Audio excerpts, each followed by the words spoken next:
चला तर मग आज बनवूया सुंदर सुरेख गोल गोल अशी ज्वारीची भाकरी। इथे मी बाजरीची भाकरी थापून घेतलेली आहे हे बघा।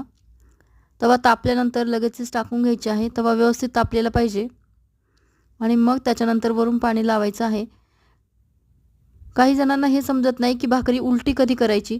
जेव्हा आपण हे पाणी लावतोय, आता मी हे पाणी लावते, ते थोडंसं सुकल्यानंतर मग आपण भाकरी उलटून घ्यायची आहे। हे बघा पाणी सुकलेलं आहे आणि मी भाकरी उलटी करून घेते।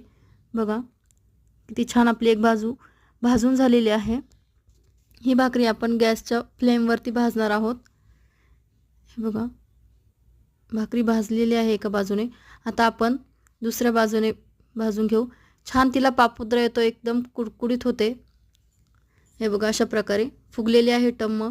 कोणाला जमत नसेल तर या प्रकारे ट्राय करा आणि बाजरीची भाकरी आवडल्यास चॅनलला सबस्क्राइब करा। धन्यवाद। हे बघा किती छान भाकरी झालेली आहे।